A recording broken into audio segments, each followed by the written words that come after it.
শুভ সকাল বন্ধুরা, কেমন আছো তোমরা সবাই? আশা করি তোমরা খুব খুব ভালো আছো। তোমাদের ভালোবাসাতে আমিও খুব ভালো আছি। তো এখন বাজে 11:30।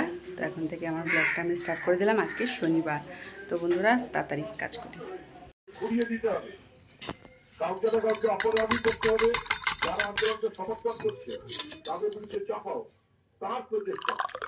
যথাযথ তদন্ত হোক, বোঝা যাবে এআই বেশ একটা ষড়যন্ত্রের প্রচেষ্টা।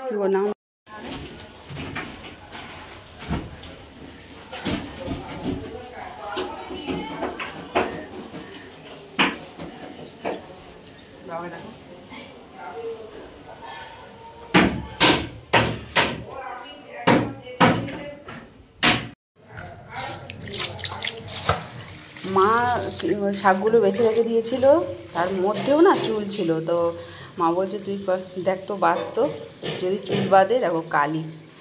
তো আমি বাঁচলাম, অনেকগুলো চুল বেরোলো। হ্যাঁ, তারপরে এখন ধুচ্ছি। মাও ধুয়েছে, অনেক ধুয়েছে, তাও আমি আবার ধুই। এখানেই রেখে দেবো জল ঝরাতে, তারপরে মা কাটবে। আর এদিকে দেখো মা ডিমের আলু কেটে রেখেছে। তো বন্ধুরা, আজকে বাজারে তেমন কোনো মাছ ভালো পাইনি, তাই জন্য ভাবলাম ডিমই করি, ডিমের ঝোল করি। তো ডিমটা সেদ্ধ হয়েই গেছে। তো ডিমটাকে এবার নামাবো, দেখে একটা বাটি দিয়ে যায়। তো ঠান্ডা জলের মধ্যে ডিমটাকে নামিয়ে আস্তে আস্তে করে ছাড়াতে থাকি, আর সব মশলাপাতিও করতে থাকি। আমরা থাকো। চালের বস্তা আনতে না,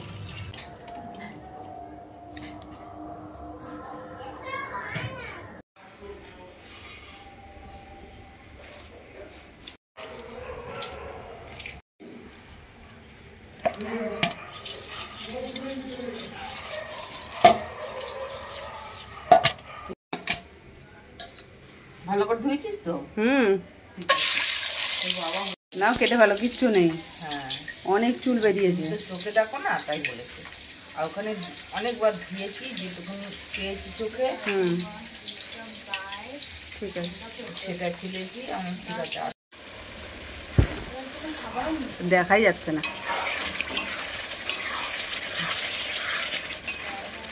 আলু টালু দিয়ে মশলা টশলা দিয়ে ভালো করে কষিয়ে নিলাম। এবার দেবো গরম জল। সেটা দেরি আছে গরম জল অবশ্য। আর এই যে ডিম ভেজে তুলে রেখেছি, আর গরম জল এটা। তো বন্ধুরা, নিচে এসে স্নান করলাম। এবার যাই দেখি মায়ের শাক ভাজা হয়েছে নাকি। দেখো মা শাক ভাজছে। শাক ভাজা কত দূর মা? চলো ওদের খেতে দেবো তো। হ্যাঁ হ্যাঁ, করো করো, আর একটু মনে হবে। আজকে সারাটা দিন বৃষ্টি, সারাটা না মানে রাত্রিরেও হয়েছে, বলো মা বৃষ্টি? সারা রাত্রি ঝমঝমিয়ে বৃষ্টি হয়েছে। হ্যাঁ, মানে আকাশ একদম কালো হয়ে রয়েছে।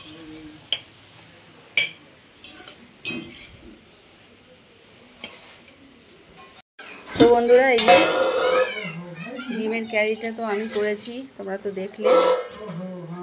আর এই দেখো মা করেছে শাক ভাজা। কাকে? এটা দিদির নাম জানো কি? আমি কি রাধা পূর্ণিমা। নোলাবো ভুলে গেছি, রাধা পূর্ণিমা। তো বন্ধুরা, এখন বাজে দুপুর 3টে। বড় মেয়েকে পড়া দিয়ে আসলাম, কেননা কয়েকদিন ধরে ছুটি আছে। তো পরিবেশ পরীক্ষা আছে, এটা টুকটাক পরীক্ষা নেবে ক্লাস টিচার। তো তাই জন্য সেই পড়াগুলো ওকে দিয়ে আসলাম।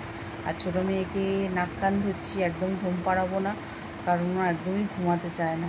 কালকে রাত্রিবেলা তো শুয়ে আমি খেতে গেছিলাম বিরিয়ানি, তারপরে এসে দেখি জেগে রয়েছে।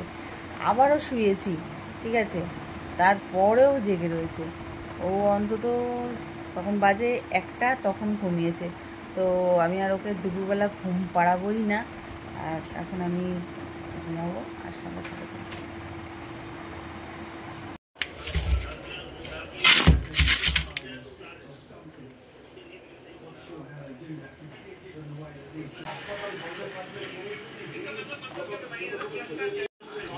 খাবো তো মিষ্টি, কটা নেবো আমি, কালকে একাদশী তো। আজকে সন্ধ্যাবেলাতেও করলাম তালের বড়া। তো তালের বড়া করার সময় আর কোনো ভিডিও করলাম না। আর এদিকে দিয়ে দিয়েছি বরকে কিছু তালের বড়া। তো এখান থেকে আমিও খাবো। খুব একটা বেশি করিনি, সবাই মিলে একেবারে খেয়ে নেব, বা যদি থাকে একটু থাকবে। তো ও খেয়ে দিয়ে বেরিয়ে চলে গেল। আর বড় মেয়েকে আমি একটু চুল বেঁধে দিলাম। আমরা খুব একটা চুল বাঁধি না, রাত্রিবেলা চুলটা বেঁধে না ঘুমাতে পারি না, ভীষণ ঘাম হয় চুলের মধ্যে। তো আজকে ওরও বাঁধতে ইচ্ছে করলো, তা ওকেও বেঁধে দিলাম। আর তারপরে আমিও একটু বাঁধবো। তো আমার চুলে প্রথম আগে প্রচুর জট বাঁধতো। আর এখন বন্ধুরা আমি যবে থেকে হচ্ছে ইন্দুলেখা শ্যাম্পুটা ব্যবহার করছি, তো তবে থেকে আমার চুলে একদম জট বাঁধে না। তো তোমরা ট্রাই করো। তো মেয়েকে বাঁধা হয়ে গেছে, আর আমি ওকে বলছি একটা শুধু রবার নিয়ে বাঁধি। এই বন্ধুরা এখন বাজে রাত্রি 9টা। আর ভাবছিলাম আজকে রুটি করব। দুপুরবেলার ভাত আছে অনেকটা, আর তরকারিও আছে। ডিমের তরকারি করেছিলাম, ভেন্ডির ভাজা রয়েছে, মা করেছিল সেটা কুমড়ো দিয়ে। মুখ টুক দেখো ধুলাম, ঘামি নেই। তো মা বলছে কটা রুটি খাবো। তারপর ঠিক আছে, তাহলে মায়ের জন্য কটা রুটি করি, আমার জন্য দুটো করি। তা আমার বড় মেয়ে বলছে রুটি খাবো, আর একজন বলছে রুটি খাবো। তাই ভাবলাম টোটালি রুটি করা বন্ধ করে দিই। যদি খাবো আমি মুড়ি খেয়ে নেবো, আমার না ভাতটা খেতে একদম ইচ্ছা করছে না। আর এখন যাই গিয়ে তরকারিটা গরম করি। ওপরে এসেছিলাম, একটু লাইভ করলাম, তো করে এখন নিচে আছি। তো বন্ধুরা চলো চলো চলো চলো নিচে যাই।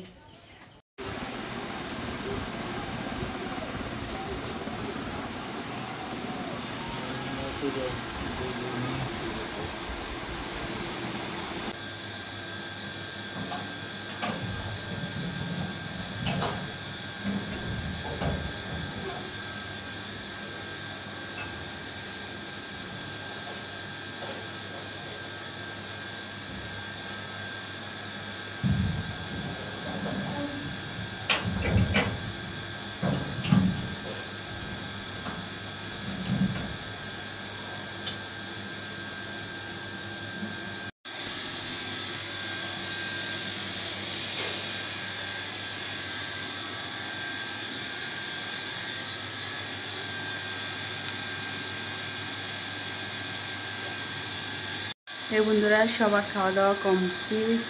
বাবা মা বড় মেয়ে ঘুমাচ্ছে, ছোটো মেয়েকে আমি বড় ঘুম পাড়িয়েছে। আর মোটর চালানো হয়েছে বলে আমরা জেগে রয়েছি, একটু টিভিটাও চালিয়ে নিলাম, খবর দেখছি।